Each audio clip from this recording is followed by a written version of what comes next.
When it comes to quality sleep, Ashley has you covered with top mattress brands at winning prices and with special financing options available. You can snooze now and pay later. Plus, your mattress purchase helps give the gift of better sleep to children in need and U.S. Special Operations Forces. Visit your local Ashley store or shop online today and make every snooze count. Financing is subject to credit approval. See store or ashley.com for details.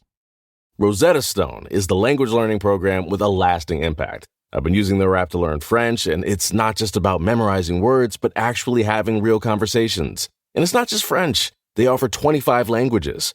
Right now, Rosetta Stone has an awesome holiday deal, 50% off their lifetime membership. Every language, unlimited access forever. For anyone keen on diving deep into a new language, check out rosettastone.com. It's a game changer.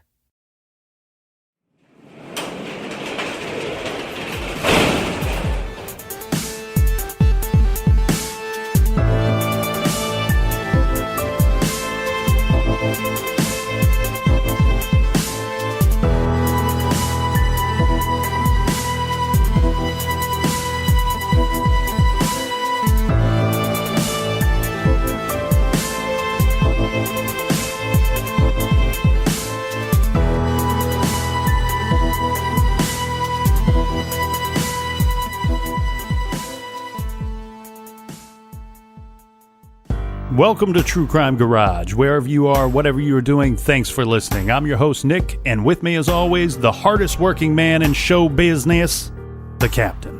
It's good to be seen, and it's good to see you. It's good to be back from vacation, Captain. Great to be back in the garage. Yeah, I've been showing up every week, waiting for you to show up. You never called. You never wrote. Well, thanks for holding down the fort for us. All right, yeah. Is this show business? I said you're the hardest working man in show business, but is this truly show business? I guess it's a show, and it's our business, but it's probably the lowest form of show business. Well, it depends on how much we're drinking is the quality of the show business. We're in a garage somewhere in Ohio. That's where all the magic happens in show business. We're hiding in Ohio. We're building our own tinsel town right here. Let's get to the beer.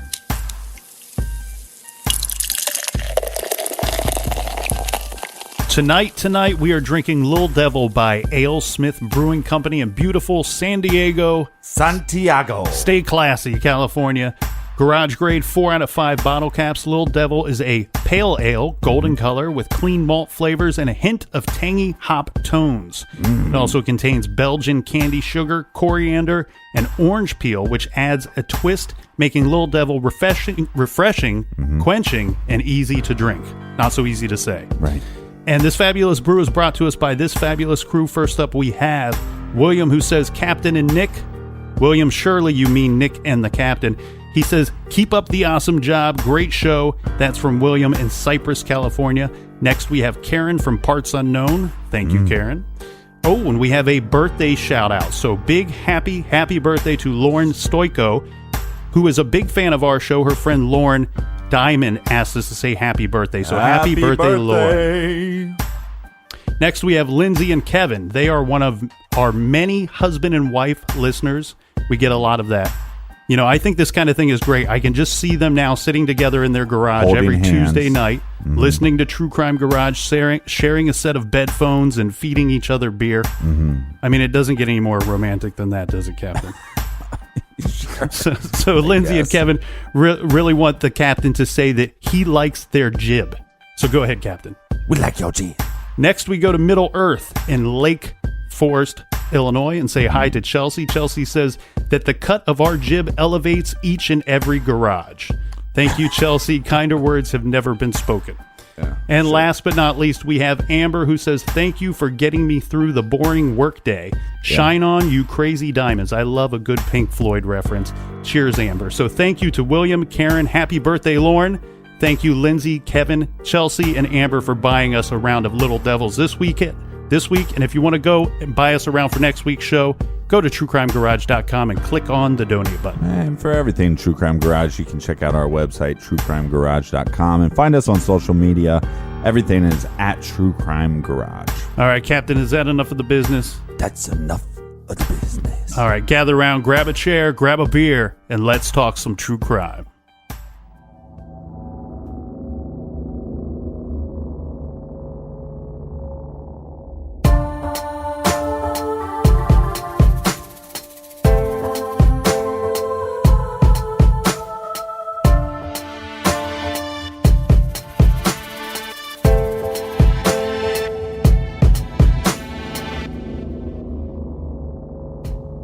Lawsville Sheriff Station, Deputy Shalef. How can I help you? Hi, I'm calling from Geoffrey's restaurant in Malibu. Yeah.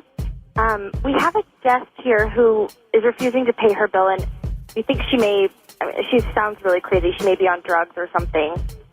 We were wondering if someone could come by and pick her up. Okay, well, what's the address there? It's 27400 Pacific Coast Highway. And is she a white, black, Asian, Hispanic? She's young black girl. She's probably in her 20s. Okay, what's she wearing? She's wearing a black T-shirt and I think blue jeans. Is she with anybody else? No, it's just her.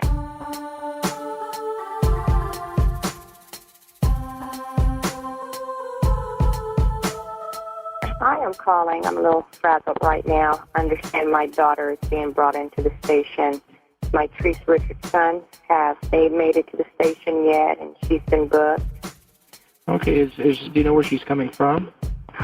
It's some restaurant out in Malibu, and I didn't even think to get the name. The manager's name is... The only place we have somebody that's in custody that they just announced on the radio that they're coming up is from Geoffrey's in Pacific Coast Highway. It's the only female that's being brought up to the station as we speak. They actually just put it on the radio right before you called. Okay.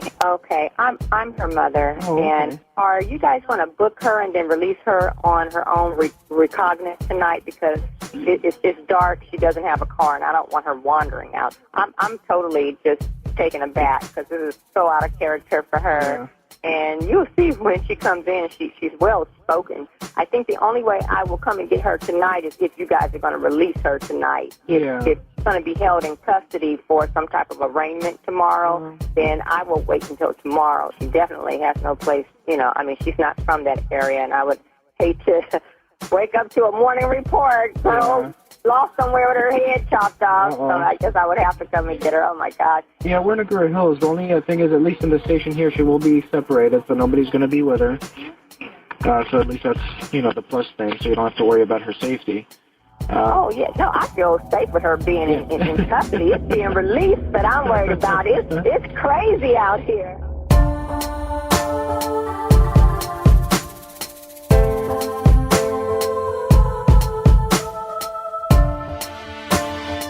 In 2009, we have a 24-year-old woman who's briefly detained by deputies for not paying her bill at a restaurant. We have no idea why she didn't pay this bill.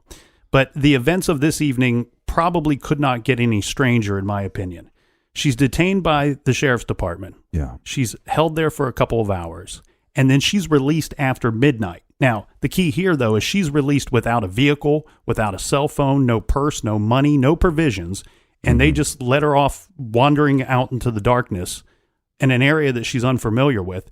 She may have been spotted trespassing hours later. We're not convinced, not 100% sure. But shortly after that, if that was her, she disappears. Yeah, diving into this case this week, it seemed like, when you dive in, you're trying to get some answers. And it seems like all I got was more questions. Well, I agree with you. When I first dove into this, lots of questions, and I still have plenty of them. And we'll go through all of those as well. But you and I have been looking at this case for over a week now, and I do think we have some answers here that we're going to present tonight. A little background here. Who are we talking about? We're talking about 24-year-old Mitrice Richardson. She grew up in the suburbs east of L.A. with her mom and her stepdad. Her father and grandmother lived in nearby South L.A.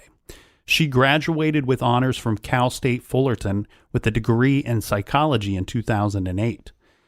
She had been doing some clerical work for a shipping company, and on Friday nights she worked as a go-go dancer in Long Beach. Now, this was a lesbian club.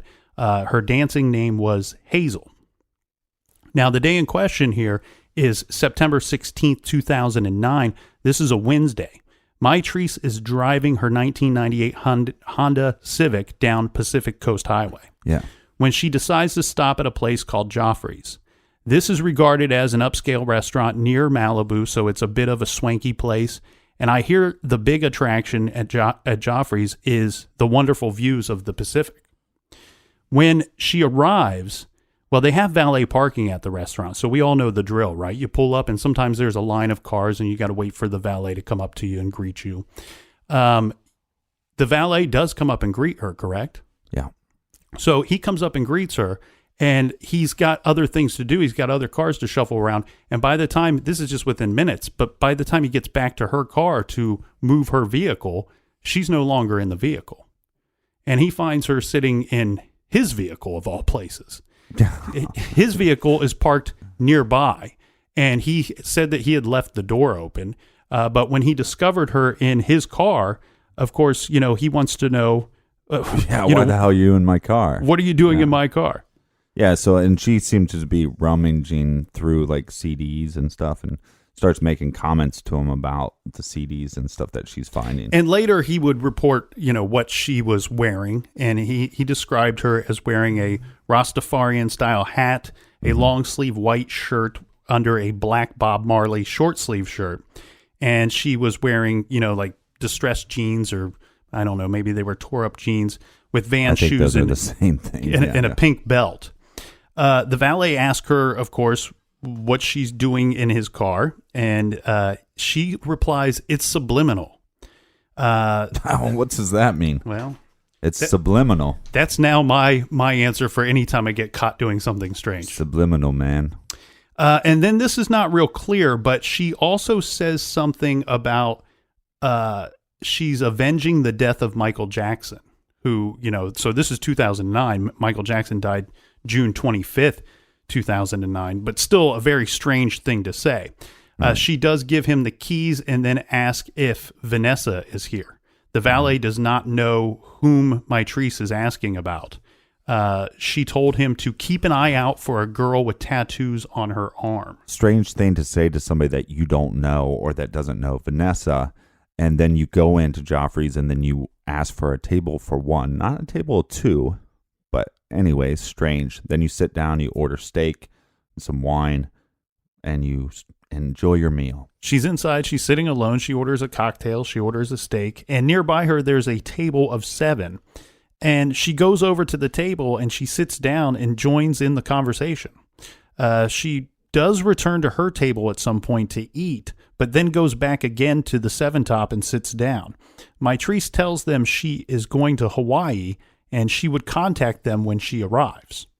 The 7 diners leave Geoffrey's, and shortly after, Mitrice goes to leave as well, and the manager confronts her about her unpaid dinner tab.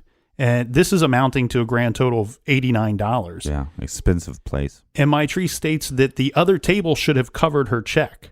The manager tells her that this is not the case. They did not. They didn't cover it, and she is responsible. And Mitrice says that she is from Mars, and maybe she could settle her debt with sex. She pulls out a joint, and then a staff member at the restaurant calls the Lost Hills Sheriff Station. So there's a lot of questions in my mind right now. Like, one, why is she there? Why is she at this restaurant? Why is she 45 minutes away from her house? And this is an area that her family claims that she's not familiar with. But as we all know, my parents don't know every place that I go to or places that are familiar to me. Mm-hmm. So maybe they're just not familiar with the fact that she goes to Malibu often. Right. But it's very odd that she talks to this valet guy and says, "Hey, well, is Vanessa here?" Okay, so there's a couple things. She's assuming that the valet knows Vanessa. So one of the things that I think is, was she meeting Vanessa as a date? Because she was an open lesbian. Was it a date? Was it just a friend? Or was Vanessa somebody that worked there? And maybe Mitrice actually visited this restaurant multiple times. We don't know that. You know what I mean? And so when he says, "Well, I don't know who you're talking about," or maybe she had the wrong location. Right.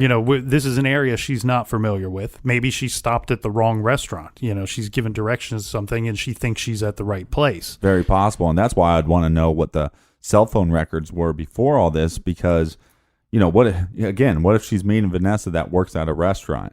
And so she goes and stops in a restaurant and thinks, "Well, I'm just going to go get a table, and my friend works at the restaurant, and she said, 'Come down, meal's on me.'" Well, and here's the thing, too, about her interaction with the valet. So there's a lot of red flags there, right? It sounds like everything that she did and said to the valet sounds to be crazy talk. However, if you take away a couple of those actions, some of it's not crazy talk. So had she not sat down in his car, and had she not said anything about Michael Jackson's death, her just asking about a Vanessa would not seem crazy just because he doesn't know who she is. Yeah. And second of all, when she says, keep an eye out for a girl with tattoos on her arms. Well, that sounds crazy too. However, what if she thought she's meeting a Vanessa and she's just letting the valet know, oh, he doesn't know who I'm talking about. Keep an eye out for the girl with tattoos on her arms. Vanessa has tattoos on her arms. Right. So those last two things sound crazy unless you take away the Michael Jackson and the sitting in the vehicle. Yeah. Or like you said, if she's at a restaurant that Vanessa works at, then, she missed one phrase. What if it was, is Vanessa here? I don't know who Vanessa is. The girl with the tattoo. She works here. Then the guy could have said, Vanessa doesn't work here. And then maybe she would realize I'm at the wrong place. Either way, she sits down and we don't believe that she's there to meet Vanessa, mainly because the hostess says she asked for a table for one. Right. But like we all know, they don't make some table where you sit in the corner and just stare at the wall. You can ask for a table for one, but that's really just going to determine how many menus you get, right? Right. So, so she asked for a table for one, then she sits down. Now, I find this odd because I'm not one to go over and just talk to a group of people. Yeah. I mean, you could see talking to one person but a group of 7. Yeah. And the strange thing here, though, is it sounds like she just went over and sat down and joined in mid-conversation. It's not like she walked over and introduced herself and asked if she could sit down. It sounds like there happened to be an empty seat, and she just went over and took that seat and began talking like she knew the people. Now, the valet did come in at some point and tell the hostess, hey, that girl that came in by herself, she's a little weird. So the staff is on a little bit of heightened awareness of what's going on here. This table of 7, they don't know anything that's weird. They just see this young, good-looking girl that comes over to their table and it sits down and starts talking. She's well-spoken. She has a jovial personality. They probably didn't want to kick her off the table, but somebody from the staff did drop by at some point and kind of check in on the table to make sure is everything okay. Well, and you worked in a restaurant, and so there was probably times that people came up when you had like a kind of weird customer and said, hey, guy at table 7, kind of talking to himself. You know what I mean? Like, just like small talk. Is that what goes down? Well, the restaurant that I worked in, and I worked there for quite some time, but usually the weird customers were repeat customers, that they would often come in by themselves or just one person. The regular with weirdos. them. They were regulars, so you always knew how to handle the situation. So if you saw them talking with another table, you didn't really care because you'd seen them do it 100 times before and you knew they were harmless. They're a bit annoying, but they're harmless. Now, there are 2 different accounts here. When you listen to Mitrice's family talk about how this restaurant thing went down, they explained that they think that maybe she thought that the table was going to buy her dinner. That they believe that she didn't place the order until after she had gone over to the other table, talked with them for a while. Somebody at that table did say something to the fact like, well, aren't you going to eat? Right. And they said, well, she being a young, attractive woman might have believed that they were offering to buy her meal. Yeah. And so she was under the assumption that they were buying. I kind of take expensive. Yeah, we don't know you. I kind of take it more as, oh, aren't you going to eat? Like kind of a reminder to go back to your own table, in a very polite way. Trying to be polite about it. So, but that's also makes sense because when she goes to walk out and they say, "Hey, ma'am, are you going to pay your bill?" She says, "Well, the other table's going to take care of it." Right. And so again, this is so strange because she doesn't have her ID on her. She doesn't. On her person, and she doesn't have her wallet. So she has no way of paying, right, on her person. And then there's a couple accounts where it says that some of the staff members offered to pay her bill. Yeah. But the manager was like, no. And I wonder if that's just, I hate to say it, but I wonder if that partly is just a race thing. Well, from what I heard was the manager thought that she was intoxicated because of the way that she was talking. Okay. And he thought that if we pay her bill, well, then they're just the sheriff's department's not going to take her in. Right. And he didn't feel comfortable with her getting in a car and driving off. Okay.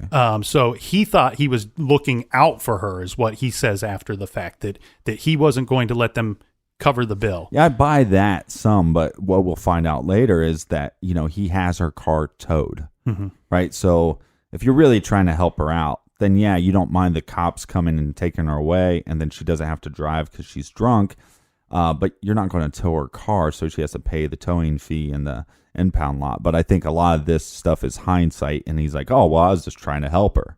Yeah. Right. So, but it's strange. So they offer to pay her bill. He doesn't let her do that.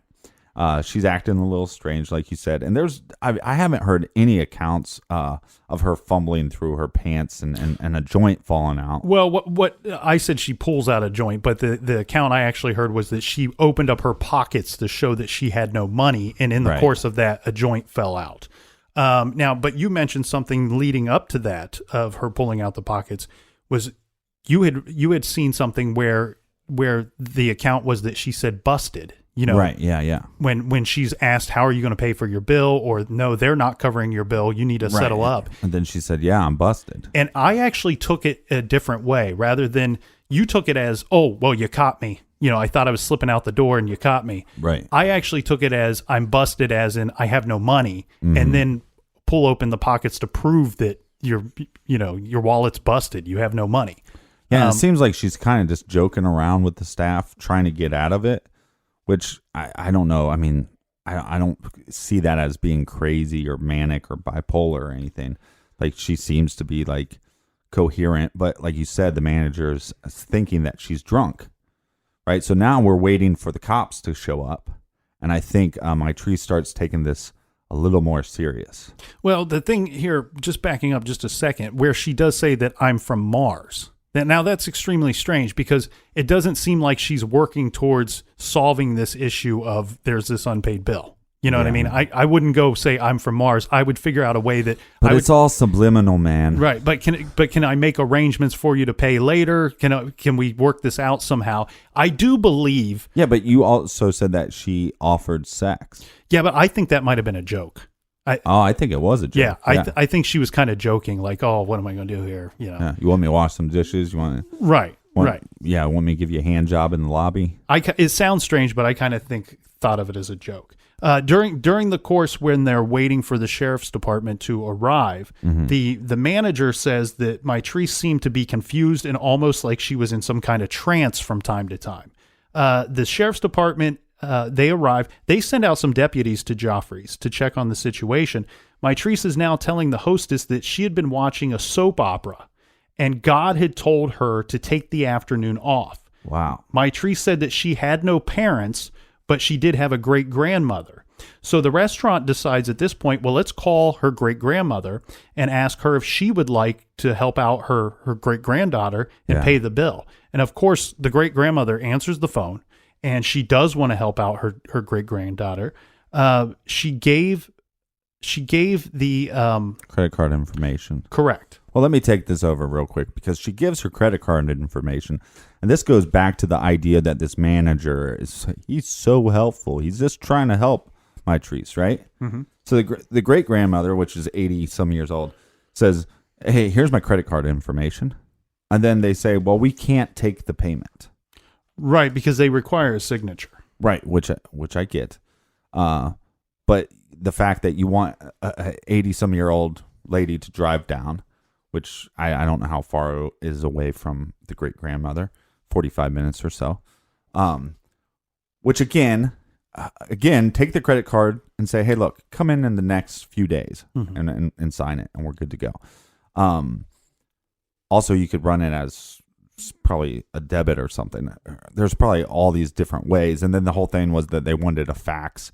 They want the grandma to send a fax, and the grandma's like, well, I don't got a fax machine. Right. So now you have this situation where the bill needs to be paid. The cops are on their way. The grandma can't help out. Mitrice is there by herself, and now the cops are coming in. Mm-hmm. Yeah, so it's about 9 p.m. when the deputies arrive, and there's 3 of them. So, I mean, this sounds to me like a slow night. You heard the 911 call. It's not, it doesn't sound like she's referred to as there's a guest here and she's refusing to pay her bill. Yeah. But the person calling, the waitress or the hostess calling, doesn't seem to be like there's any kind of big commotion going on. Right. Or, She's not violent. She's not creating a scene. Right. So they send 3 of their finest out there. And one of the deputies got on the phone with the great-grandmother and let Mitrice talk to the great-grandmother. Mm-hmm. And so there is some interaction between Mitrice and her family at this point. It sounds like the great-grandmother kind of gave up, figuring out that she's not going to be able to pay the bill, and figured out that her great-granddaughter is going to have to go to jail for the night. At this point, 2 of the deputies search Mitrice's car. They don't note that they find her cell phone or her wallet. They do note that they found her driver's license and half-empty bottles of booze. So one of the officers, and I guess that he may have been going off of the booze bottles and the cocktail that she ordered at dinner and some of the crazy statements that Mitrice is making. But of course, he says that she is drunk.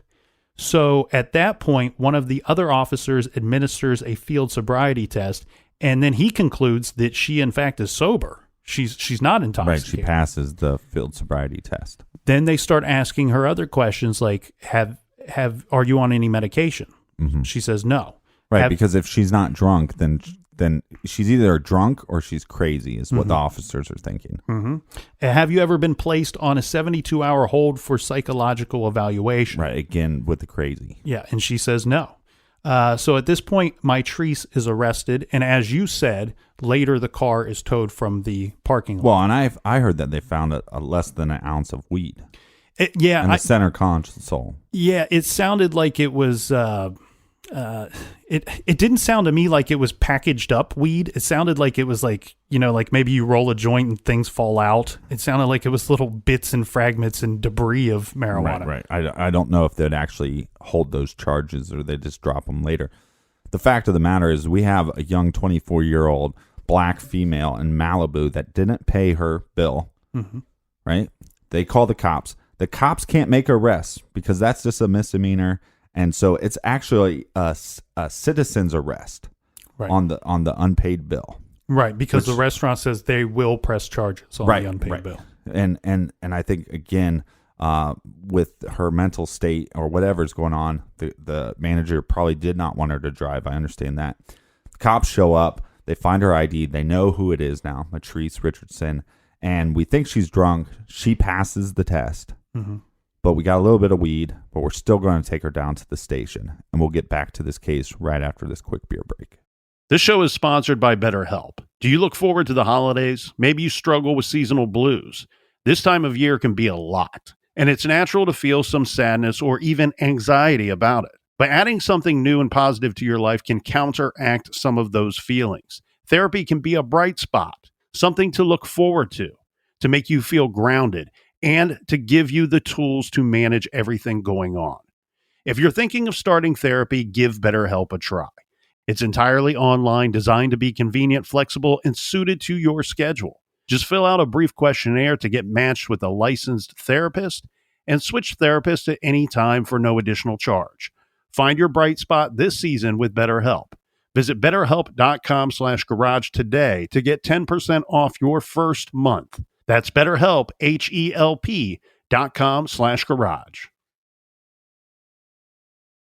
Rosetta Stone is the language learning program with a lasting impact. I've been using their app to learn French, and it's not just about memorizing words, but actually having real conversations. And it's not just French. They offer 25 languages. Right now, Rosetta Stone has an awesome holiday deal, 50% off their lifetime membership. Every language, unlimited access forever. For anyone keen on diving deep into a new language, check out rosettastone.com. It's a game changer. At Consumer Cellular, you get the same exact coverage as the largest carriers, but for up to half the cost. Same thing, up to half the cost. Up to half the cost for the same thing. 50% the money for 100% the same thing. I hope I'm making myself clear. Consumer Cellular. When freedom calls, we're here to answer. Call us at 1-888-FREEDOM. Half the cost savings based on cost of Consumer Cellular single-line 5GB data plan with unlimited talk and text compared to lowest cost single-line postpaid unlimited talk, text, and data plan offered by T-Mobile and Verizon May 2023. Cheers, everybody. We're back. And where we left off, Mitrice, she didn't pay her bill. The cops came. They gave her a field sobriety test that she passed. and now they took her back to the police station. Yeah, and her car's been towed as well. And at this point, remember she had called her great-grandmother from the restaurant to see if she would pay the bill? Yeah. At this point, the great-grandmother calls Mitrice's mother and tells her what just went down. And that at this time that Mitrice is probably being taken back to the sheriff's department. So Mitrice's mother, her name is Mitrice, she calls the sheriff's department. Now, remember, we heard in the trailer there, that's her calling the sheriff's department asking, have you picked up my daughter? Is she in your custody? And they're stating, well, she's en route back to the sheriff's department. And she's also saying, if you guys are going to keep her there overnight, then I'm not going to come down and get her tonight. Yeah. Yeah, because I feel she's safe. Plus, Mitrice has a daughter at home that she's caring for and probably doesn't want to wake up the daughter and make the long drive to go pick up her other daughter. Yeah, I want to say it's about 60 miles away. Once Mitrice is back at the sheriff's department, she's in the sheriff's custody at this point, she is granted her phone call or phone calls. The only number that Mitrice has memorized is her great-grandmother. This was the person that was called at the restaurant. A logbook shows that Mitrice called her great-grandmother, or at least tried to call her 4 times. Mitrice is overheard talking on the phone, but Mildred, which is the great-grandmother, insists that she never spoke to Mitrice once she was at the station. These phone calls were placed on a non-recording line. The payphone, which records outgoing phone calls, was broken at the time of Mitrice's detainment. So she's calling on this phone that does not record anything, and the grandmother is saying, we didn't speak to her that night once she has been arrested. I have no reason to not believe her grandmother. Right. Again, I mean, well, based off the age, we could, assume that maybe the grandma doesn't remember, but this is such a big thing because she goes missing. And this is such a big ordeal for the family that I do believe that she didn't call her. So Mitrice was calling somebody. And that's the big red flag to me, was who the hell was she calling? Well, just to address that real quick, as you said, I believe the great-grandmother as well, because the great-grandmother, she repeats later on the conversation she had with Mitrice at the restaurant when Mitrice called from the restaurant. Yeah. And it was not a very friendly conversation from the great-grandmother's perspective. No. She basically said, they're going to take your black ass to jail. Well, that she's sounds old like school. my grandma. That's what my grandma would have said, the same thing verbatim. But should say, Nick, they're going to take your black ass to jail. Well, I think Mildred here is sharp as a tack, is what I'm getting at. And she does not fumble on having the conversation with Mitrice at the restaurant. She is saying she may have called somebody 4 times. She did not call me. But here's what I think happened here, Captain. I think that maybe the great-grandmother, that might be the only number that she did have memorized. Right. Yeah. And I think that she may have just been pretending to talk into the phone. I don't know the setup there, but if you're not behind bars or given her state of mind, I don't know. Well, yeah. Well, given her state of mind, I mean, again, there's speculation that she, hints of some kind of mental illness, bipolar, maybe she's manic. So, yeah, maybe she is sitting there talking to the phone, and that would, with evidence that she was crazy, but you'd have to be crazy just to be sitting there talking to nobody. Yeah. I mean, like that. Why would you do that? It doesn't make any sense to me. Well, here's the other. It's a bit of the perfect storm, and we're going to see this from time to time again in this case. Mm-hmm. She happens to be arrested on a night where the regular phone does not work. It's not working. It's not recording the conversation. It's the perfect storm. It's another big question. Like you said, so many questions. Here's a question I have. Mm-hmm. Okay. L.A. County is one of the largest jurisdictions in the United States. I think it's the 2nd or the 3rd largest. So we're not talking about some podunk operation here, right? Mm-hmm. This is supposed to be one of the better operations in the country. We're not talking about a garage-based podcast. This is also a case that took place in 2009. Okay. Mm. Can we at least get up to speed? Can we get into the present here? And what I mean by that is there are so many of us walking around right now that do not have phone numbers memorized. We just don't memorize them anymore. Right. It's kept in this magic little box that's in your pocket or your pocketbook, and it's with you at all times, and it has all of your contacts in there. Well, one of the faults of the deputies is when they arrest her, they do not, they find her ID so they know who she is, but they do not find her wallet.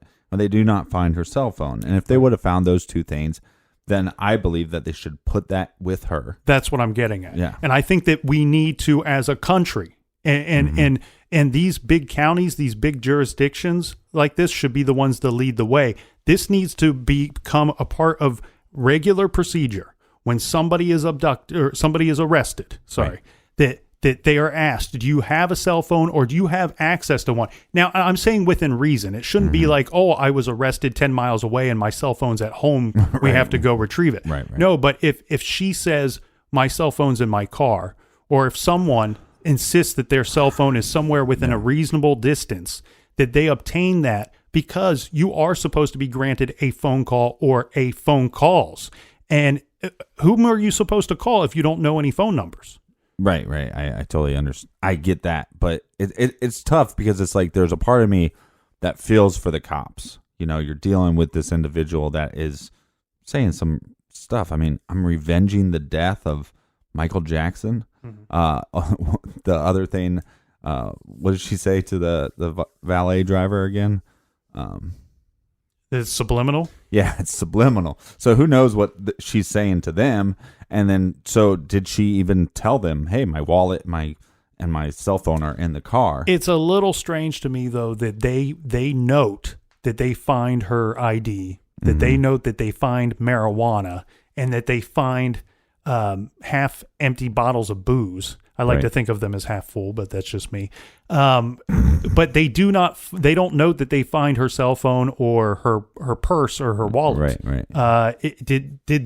It sounds like a very cluttered car. I'm just going to go ahead and throw that out there. So I can understand that they may not have found it, but what's the procedure here? If you are following procedure, if you find a little bit of drugs, aren't you supposed to search that car pretty hardcore? Right. Wouldn't you think so? That's yeah, you think. And not only that, you're picking up a girl and you're not really sure why you're arresting her. You know what I mean? Right. We know it's a citizen's arrest. Right. We know she didn't pay her bill, but you can't figure out why she's talking the way that she's talking. She's not drunk. She's not on medication, according to her, and she's never been checked for psychological problems, according to her. Well, that's the other thing, though, too, is like the family really goes after the police department saying, hey, you guys should be more well aware of her condition. Well, the problem is that you're meeting Mitrice for the first time. So when you're hearing crazy talk, you don't know what the baseline is. You don't know how she normally is. So it's kind of hard to say, well, she's acting crazy, because you don't know what her, some people just act crazy all the time. You know how many times that cops, nurses, and people like that, that deal with the public and that are servants to the public, have to deal with people that are intoxicated, people that have alcoholism, people that have mental problems, and they're just so used to this, So how are they supposed to know? How are they supposed to know what Mitrice is normally like? Yeah, but I think I'm going at this from actually a benefit to... No. Yeah. So I agree with you on the idea they should have found the cell phone. And then once they find the cell phone, they should have brought it to the department. Right, so and I want to be clear call. why I'm bringing this up, because I think this is actually a benefit not just to the person you're detaining, but also a benefit to the police department as well. Right. If you take this person back and they have no one to call, who's going to pay this bail? Who's going to pick up this person? This person may become your problem for a much more extended period of time than it needs to be.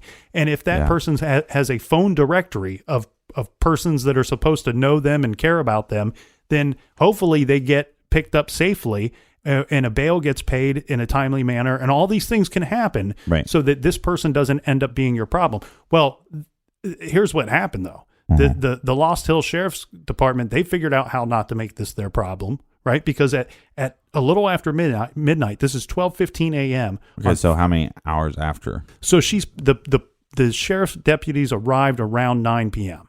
So she's en route shortly after that time. Okay. So this is after midnight, 12:15 a.m. on Thursday, September 17th, 2009. Right.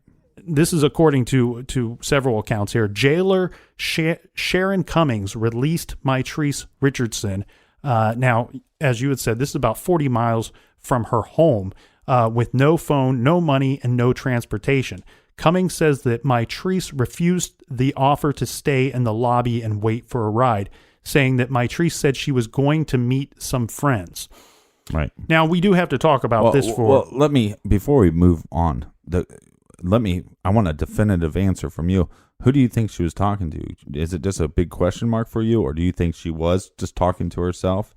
I think she might have been talking to a dial tone. I think she may have called her great grandmother's number and nobody picked up, and maybe there's no voicemail set up there, and she was just talking to the ringing phone. And I don't. It's either a sign of her having a mental break or buying some time for whatever reason.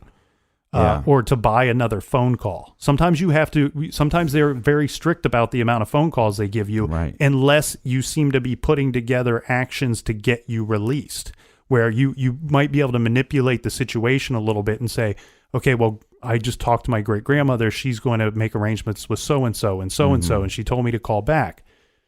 Okay, yeah. It could be a bit of an acting job is what I'm getting at. Yeah, it's weird, though, but to me, when you're offered... But, the deputy offers you a place to stay. Again, who knows? We only have one side of the story. There's three sides to the story. There's Mitrice's, and then there's the deputies, and then there's the truth somewhere in the middle. But we don't have Mitrice's side.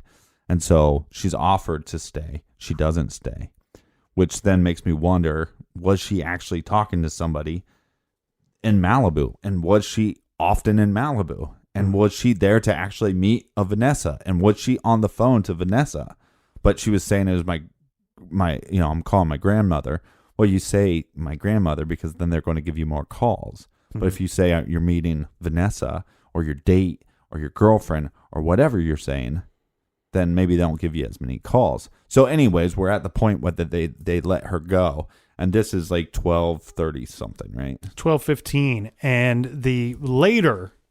much later after the fact, the sheriff's department would go out of their way to bring up that Sharon Cummings is an African-American woman, because, they're going to have to defend themselves later because they're releasing an African-American woman. So I think they wanted to really make that clear to everybody. It was an African-American woman that was working the jail that night. But there's other deputies there too. It's not just the Sharon Cummings show. There's other people there making these determinations as whether to release somebody or not release somebody. Now, the deputies would say that, once we got her back to the sheriff's department, we found that she was well-spoken and that she seemed to be aware of her surroundings and aware of the situation and what was going on.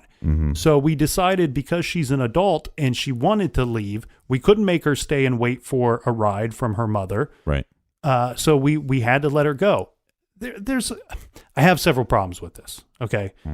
What the hell happened between being picked up at 9 p.m. and midnight that made you go from this chick is crazy to, oh, she's well-spoken and she knows what the heck's going on. Let's go ahead and release her. Well, and what we were talking about earlier is we have this idea that these deputies show up, the 3 deputies, because it's a slow night. But then we give her a field sobriety test because we think that she's drunk.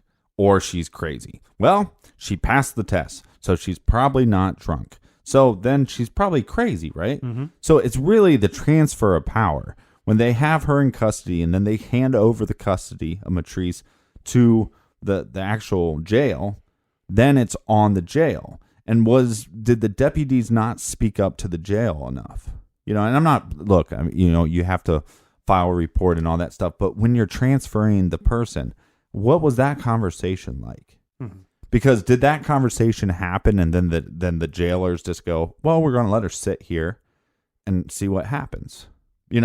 Because if there wasn't much of a conversation, right, and there wasn't this much of an interaction and there was not hey, this girl's acting a little crazy, well, then you put her in a cell and for 3 hours she just kind of paces around in the cell. It is odd. Which is understandable, but what's your point? When they transferred custody, did they provide the information correctly? And if the jail was provided that information, what made them overturn that information? Because the protocol would be, well, let's put her on a watch and then she won't be able to be released until a doctor, and it's a Wednesday.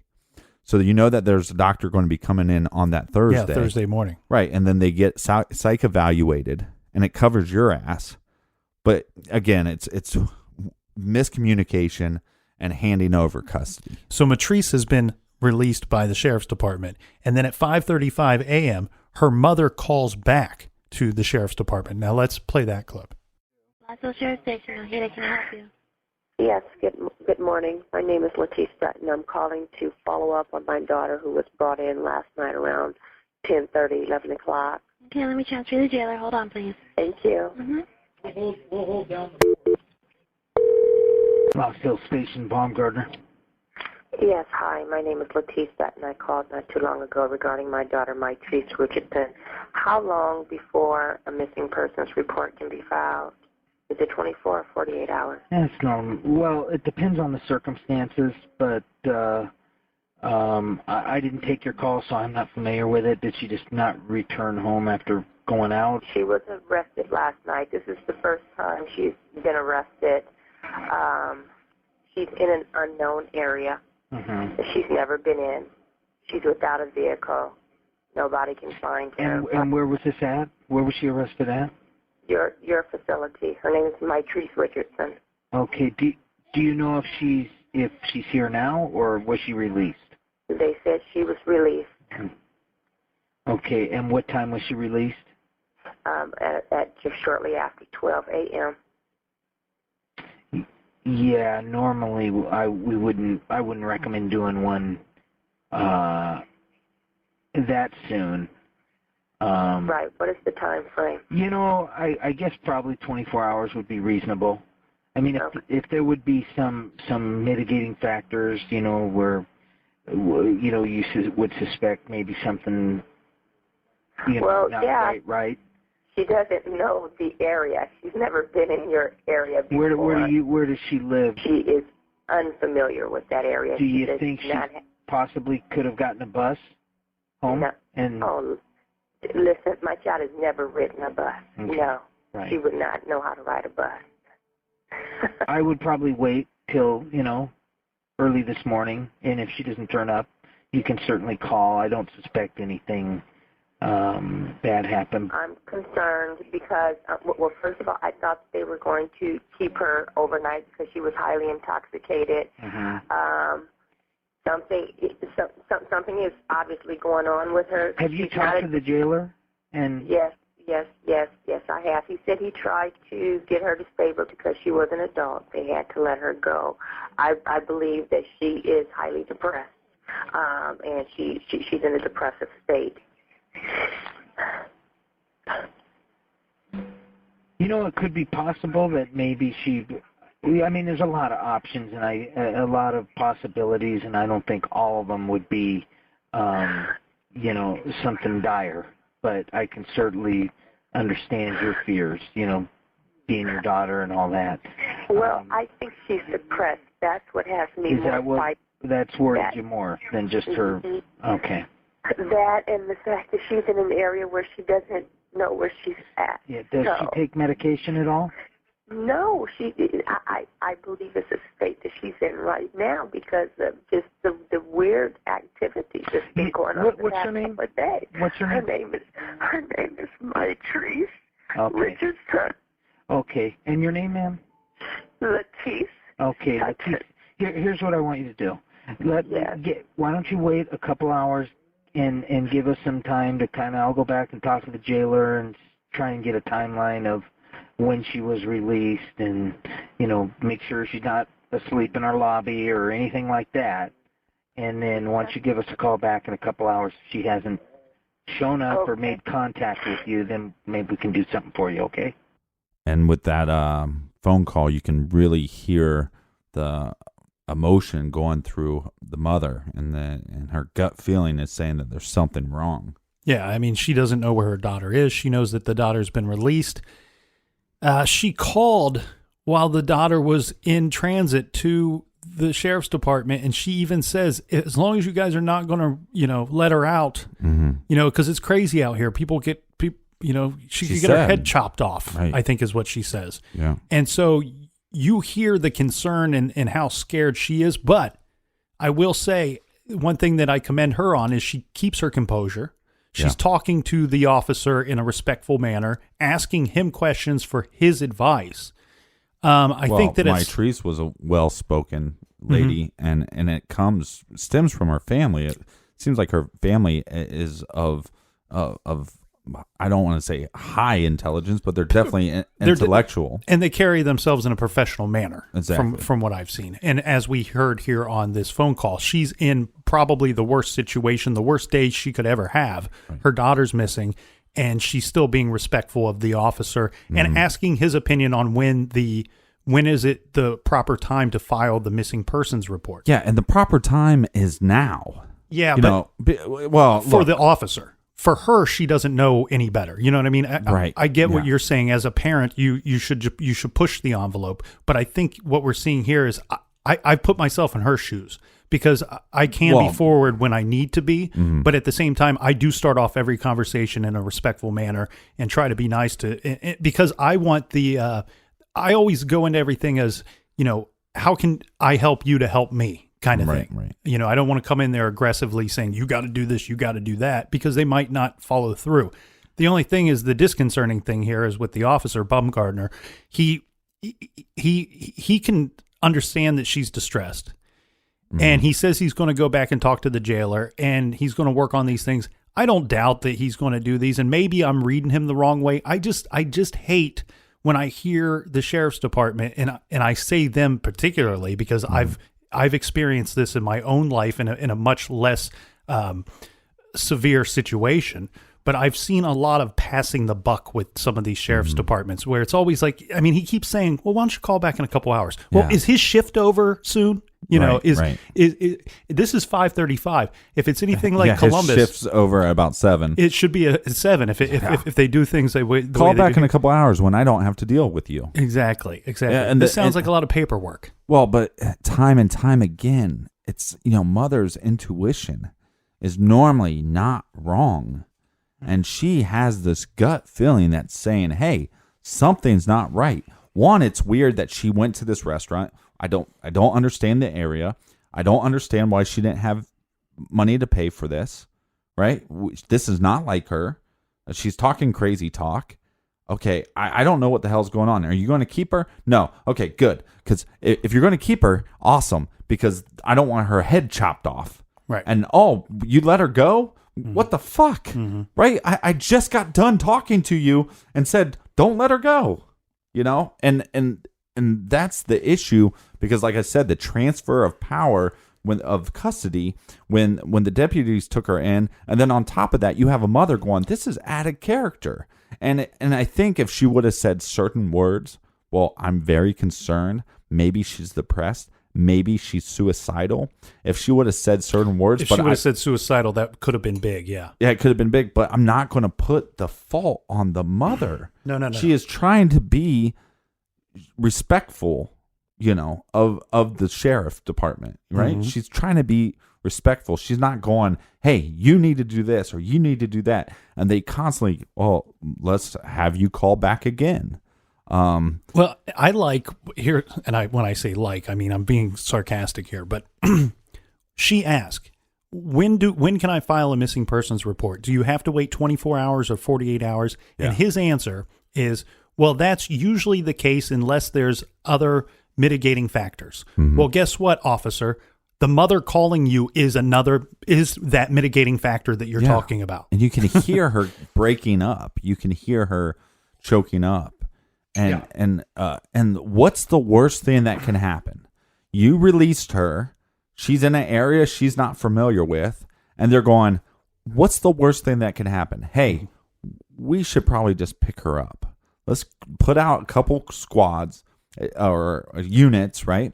Put out a couple units. It's a Wednesday. It can't be that busy. You sent 3 deputies over for a girl not paying her bill for a citizen's arrest. Right. Put out a couple units to look for that Thursday morning. If we find her, bring her back, and her mother will come and pick her up in a couple hours. And all this stuff could be. All this whole tragedy could have been avoided if they would have just got off their ass and did a couple things. And that brings us to the next thing. So then we have this report about a prowler on some property. Yeah, so they received that call from Mitrice's mother at 5:35 a.m., and then less than an hour later at 6:30 a.m., they receive this phone call.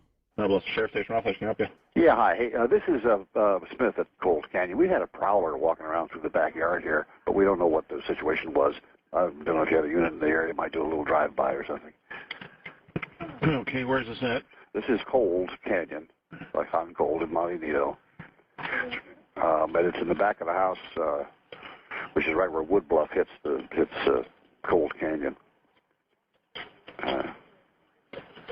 And we just had a strange woman walking through the backyard here. It's a fairly large property, and she was sitting on the steps right on the back of the house here. This is kind of a circular driveway, and the gates were closed, so we don't know where this woman came from. You said the cross was Wood Bluff? Yeah, that's right. There's a horse trail, hiking trail access through here, but we've never had this kind of thing happen before. What'd she look like? White, black, Hispanic? A tall, slim black woman with afro hair. How tall? Well, she was sitting down, stretched out on the wooden steps in the back of the house. Hard to tell, but she looked like she might have been medium to slightly tall, with a big afro hair, very skinny. I think she was wearing maybe jeans or tight pants with a T-shirt. You've never seen her there before? No, never. Nobody ever does that. I mean, the people hike on the trail all the time. The trail goes through our property, but we leave it open on purpose because it's kind of a nice thing for horses and people. And you said she was laying across the steps, or? She was sitting kind of sprawled out on these wooden steps in the back of the house, right against the back of the house. She's since got up and left? She's since gone, yeah. She's been gone about 5 minutes now, but as we thought it over, we thought maybe a little drive-by wouldn't be a bad idea. And what direction was she last seen headed? Never saw her. Once she left, she just disappeared. I moved from one window to another. I said to her, I hollered down, "Are you all right?" And she said, "I'm just resting," or something like that. But she's certainly gone out of her way to get to that close to the house because the hiking trail is not that close. It's on the ridge. All right. Well, since we go ahead and check the area for her. Appreciate that very much. Not a problem, sir. Thank you. Bye. Bye. So that is Bill Smith. He's a retired KTLA reporter. That's the guy that calls in reporting the prowler. And he lives in Montecito, which is about 6 miles west of the sheriff's station. I do want to clear one thing up because he's a little muffled at the end there, and it's a little confusing what he's talking about. But at one point he says that he opened up his window to ask the woman if she was okay, and she says something like, "I'm just resting." Right. And that's when he said he went to another window to try to get a better look, and during that time she had left. She had left the property. So where he says, "I don't know, I never saw her," that's what he's referencing. Right. He never saw her the second time he went to look for her. Right. He saw her there. He didn't see which direction she left. These dispatchers crack me up, though, because every time somebody says something, they're like, "What was that again?"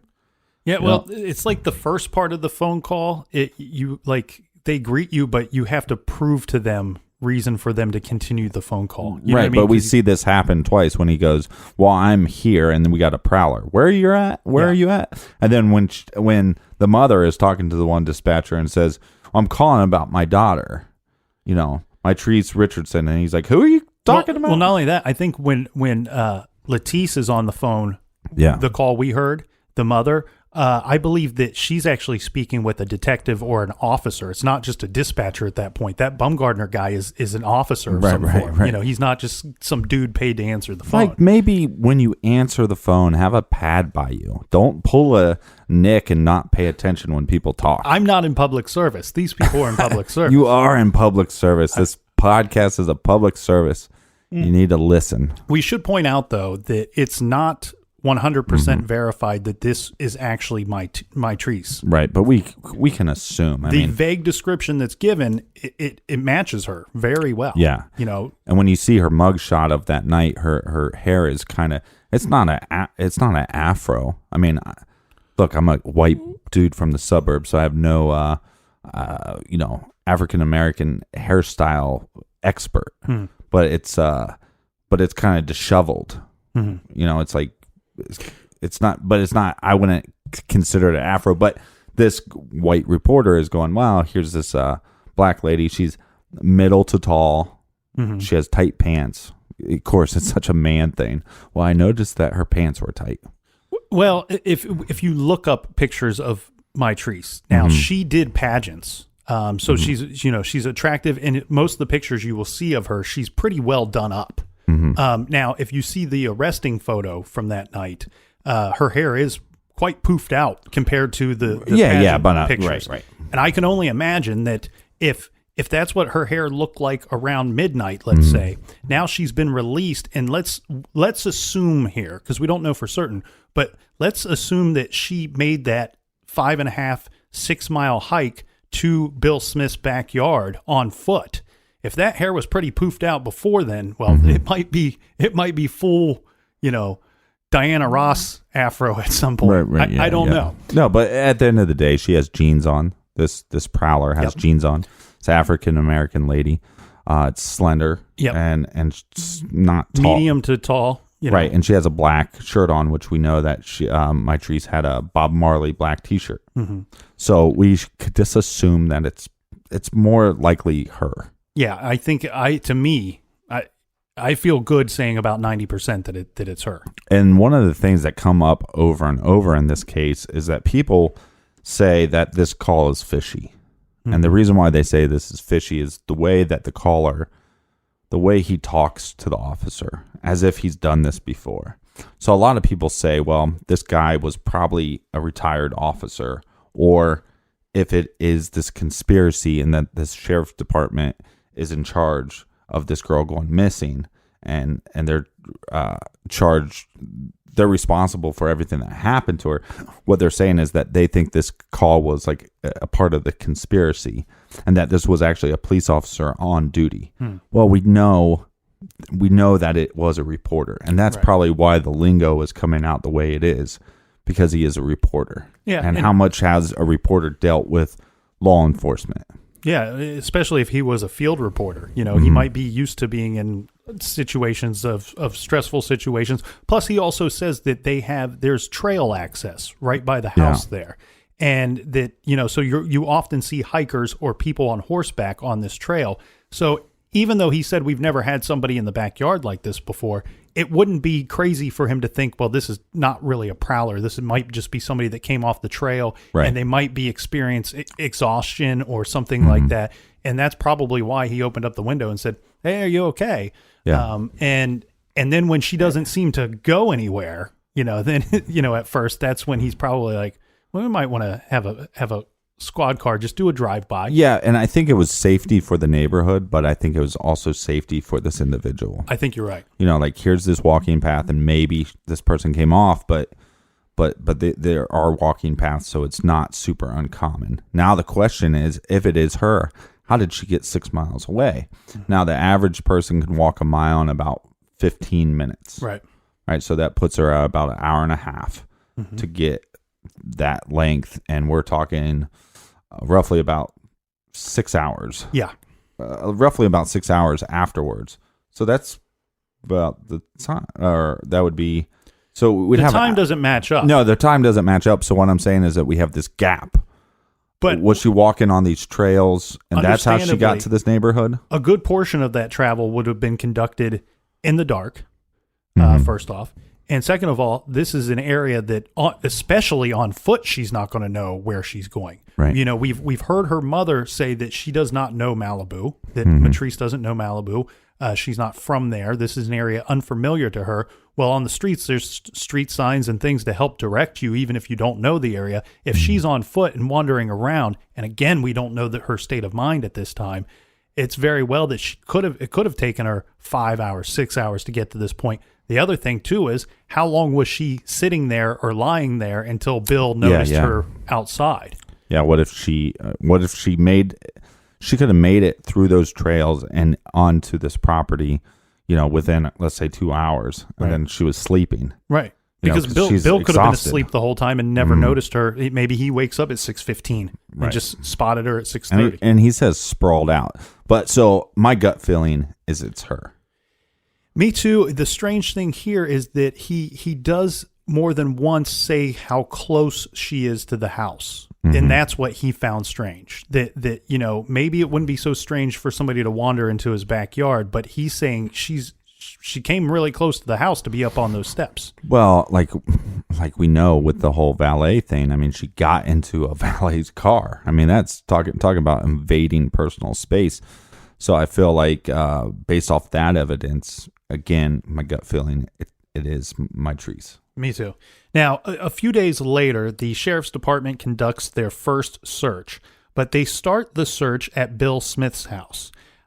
This is one thing that I thought interesting that a reporter brought up, because they were using scent dogs to sniff out and try to track Mitrice from Bill Smith's house, right? Yeah. Now, this reporter brought up a good thing that I probably wouldn't have thought of on my own here, but they suggested, why wouldn't you have the dogs start off at the sheriff's department? Because she left there on foot. You know, she had no vehicle.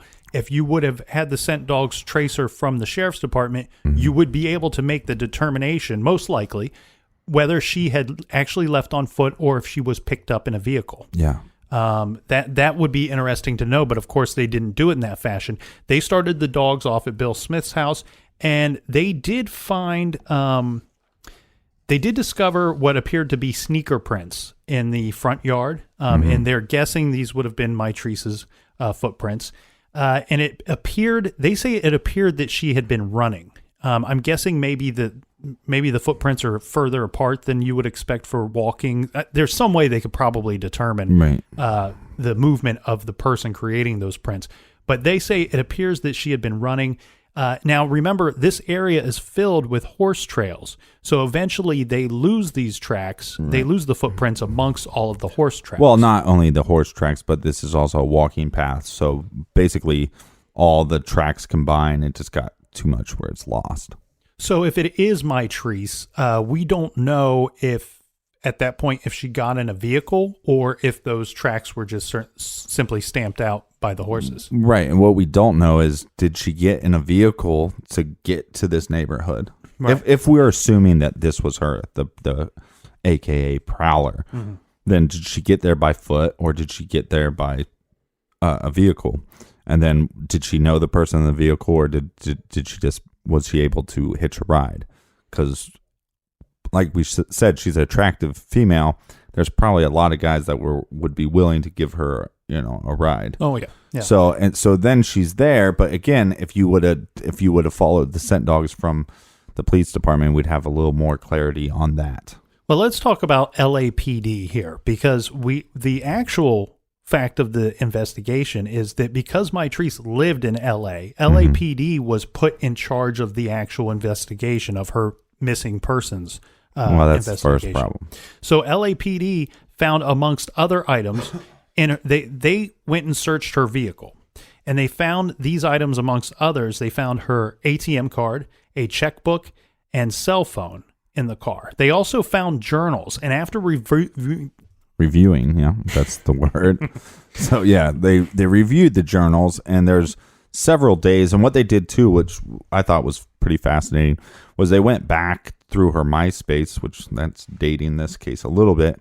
I think she held on to the MySpace account a little too long, but MySpace and Facebook and any social media. So they basically took the journal entries and then looked at entries online and to try to, and what they realized was there's so many journal entries and so many social media that they started questioning, was she even sleeping properly? Right. And they're able to determine that from the journals as well. They conclude that she may have been sleep deprived for several days leading up to that day, and it's quite possible that she had suffered a bipolar episode that night. Now, just to be clear, that bipolar is a very difficult thing. It's one of the most mental illnesses that it's a misdiagnosed, bipolar is.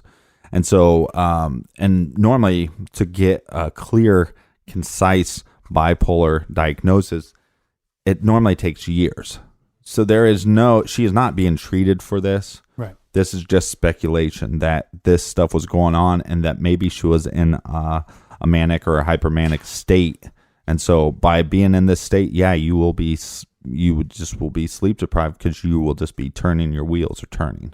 Now, we're going to start to see a lot of back and forth from the sheriff's department with the family, with the Richardson family, because the Richardson family don't feel like the sheriff's department has done their job. They don't think that they should have released their daughter, right. And they want answers from the sheriff's department, and they're not overwhelmingly, giving these answers.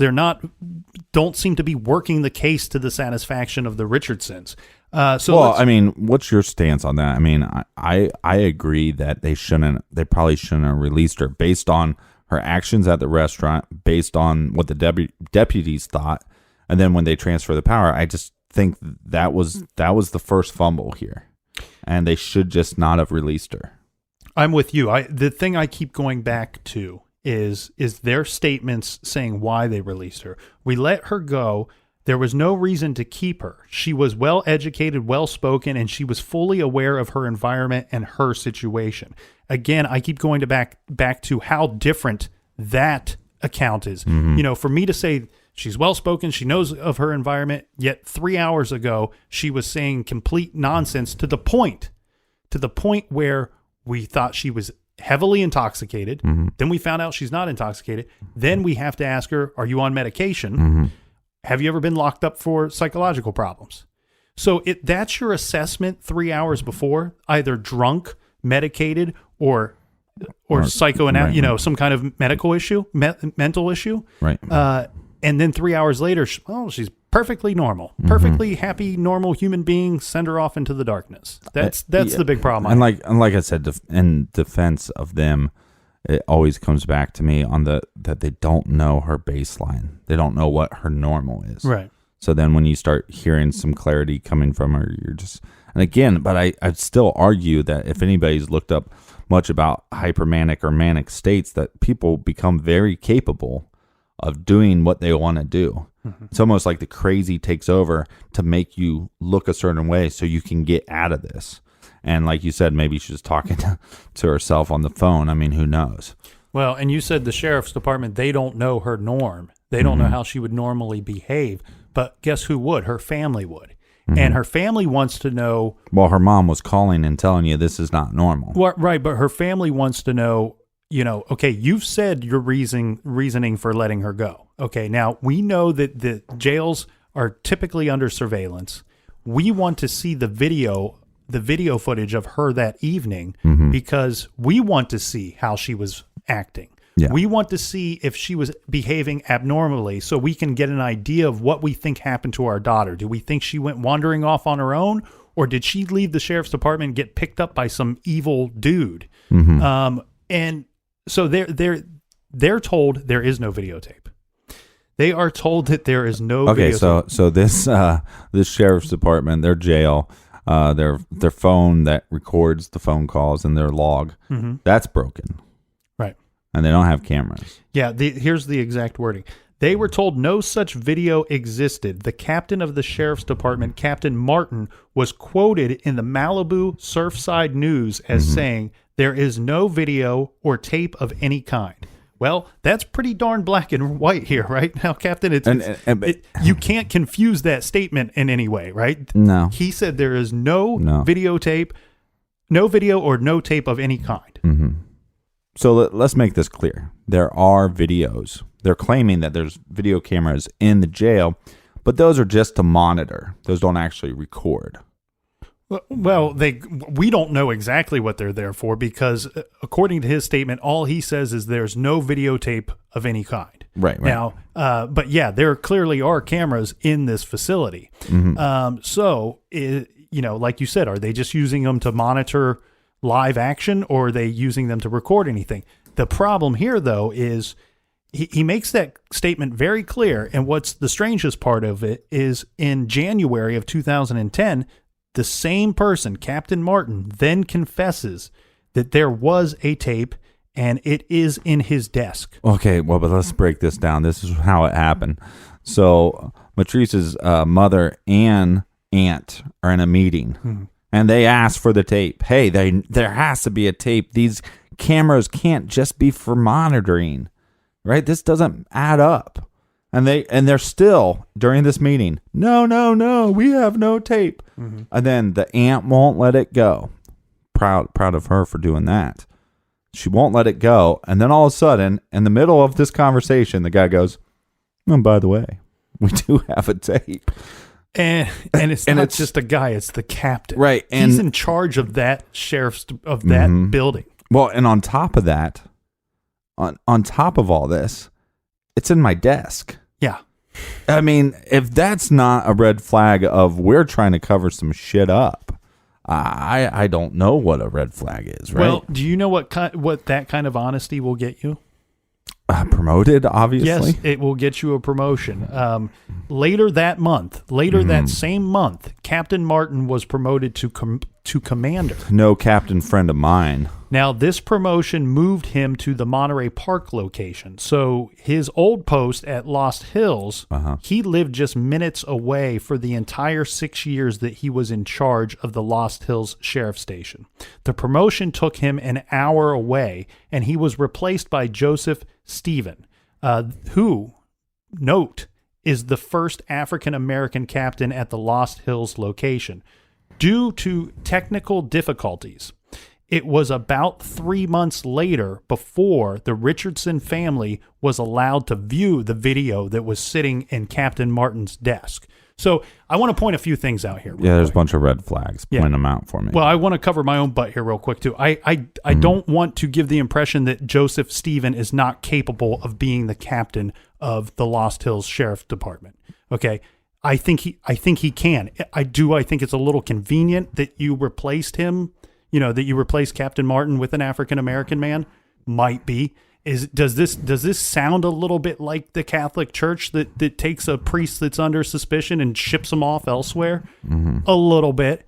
I think that the sheriff's department was really not trying to help the family or the investigation. I think they were just covering their own butts here. Constantly. Well, and then it also leads to the idea that if there's this technical difficulty, so we have the tape in, and by the way, it's in my desk, but by the way, you can't watch it for months and months. For 3 months. Because, we're going to pay some college interns to come in and doctor up this video. Mm-hmm. I mean, it is fucking strange. After the video is released to the family, the family 3 months afterwards, the family states that Mitrice looked to be distressed and agitated. They also commented that the video footage appeared to have been edited, and they're citing one part here is that 1 second there's a. On the footage, there's 1 second where Mitrice is holding a piece of paper. And in the very next second, the paper is crumbled up on the floor. The video, so, you want to know what happened between the time she's holding the paper and then it's crumbled up on the floor. And the video also shows Mitrice walking out of the station. And 2 minutes later, a deputy goes out an adjacent door. The department refused to release the name of that deputy. Of course, they refused to release the name of that deputy. They got to wait 3 months, and they got to doctor up his name, and they got to get. I mean, this case it's just question after and red flags. And is the cops involved, or are they just incompetent douchebags? I'm not really for sure, but there is a lot to get more into this case, and do you just want to stick around and we'll knock out another Sounds episode? Good. Sure. All right. Do we have a recommended reading for this episode? We do. The case we're talking about tonight comes from California, so I picked a book from California, another California case. This is The Zodiac Unmasked, and this is The Identity of America's Most Elusive Serial Killer Revealed by Robert Graysmith. And according to the New York Press, it's by far the best book on the subject of the Zodiac murders. It's one of my favorite as well. So check out The Zodiac Unmasked by Robert Graysmith. Yeah. And you can do that by going to truecrimegarage.com and click on the recommended page. We have all of our books listed there, as well as a couple of videos. Just click on the Amazon banner and pick up anything you want through Amazon, including our recommended reading. All right, hold on. I'm coming back. And a big thank you to everybody that tells a friend, anybody that shares it on social media. Without you guys, we wouldn't be able to do this. And so we might, like we said, we'll just stick around and we'll release this episode. We'll do 2 parts this week. That's right. We will see you back here in the garage tomorrow. Until then, be good, be kind, and don't litter.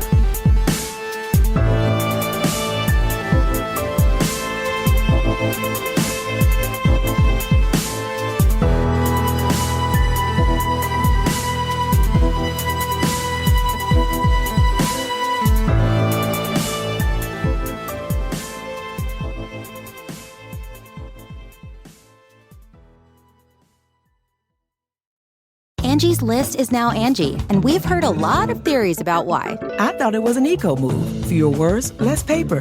No, it was so you could say it faster. No, it's to be more iconic. Must be a tech thing. But those aren't quite right. It's because now you can compare upfront prices, book a service instantly, and even get your project handled from start to finish. Sounds easy. It is, and it makes us so much more than just a list. Get started at Angie.com. That's ANGI, or download the app today.